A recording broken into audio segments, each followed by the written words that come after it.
La bataille des chéris. Résumé. Salut à tous avant toute chose, abonnez-vous et activez la cloche de notification pour ne rien rater.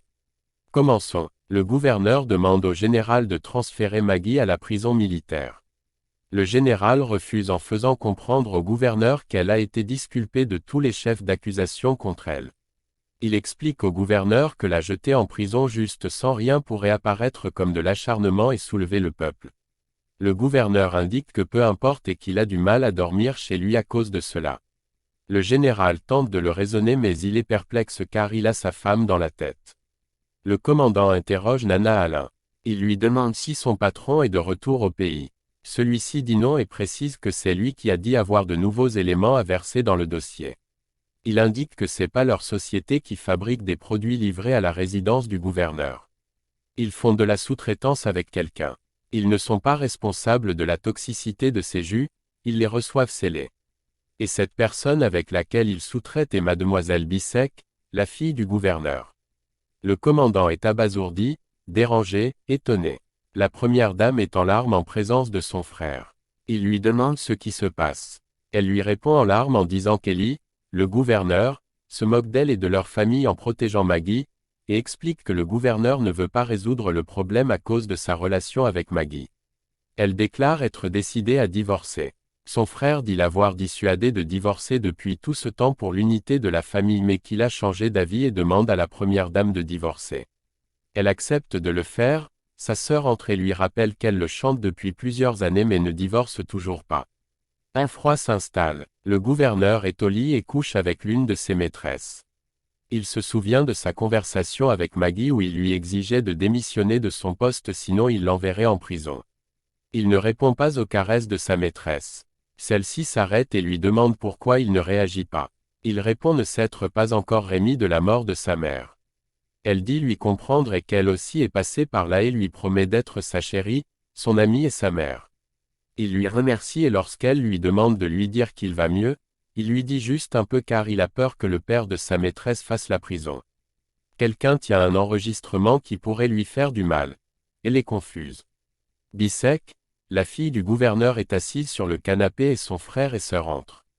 Elle les demande ce qu'ils font là et aux garçons de répondre qu'ils sont venus saluer leur sœur.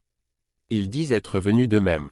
La mère de Bissek vient les saluer et celle-ci se fâche avec sa maman de les avoir donné son contact sans lui mettre au courant.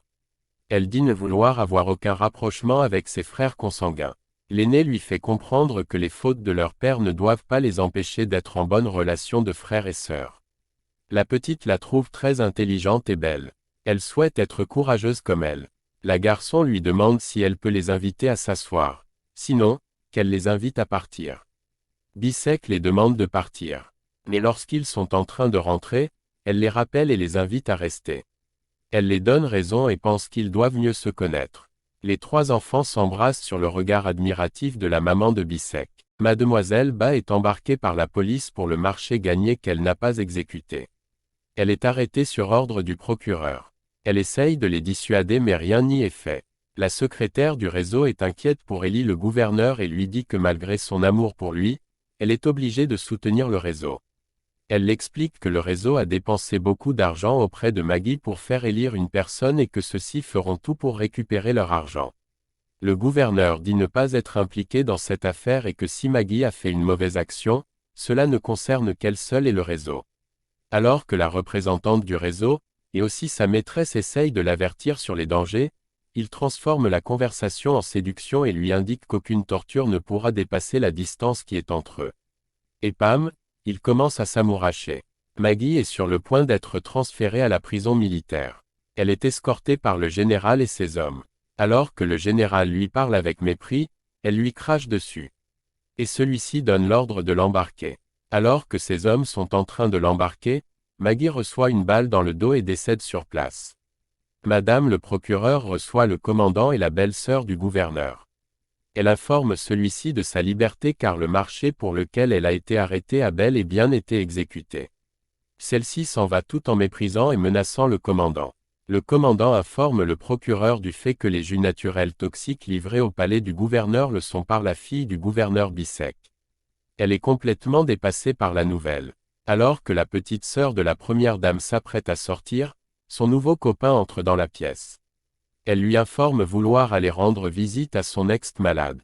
Celui-ci, pris de jalousie, fait tout pour qu'elle n'y va pas. Elle le rassure et il accepte malgré lui. En apprenant la mort de Maggie, le gouverneur est furieux contre le général. Il exige de voir Maggie vivante.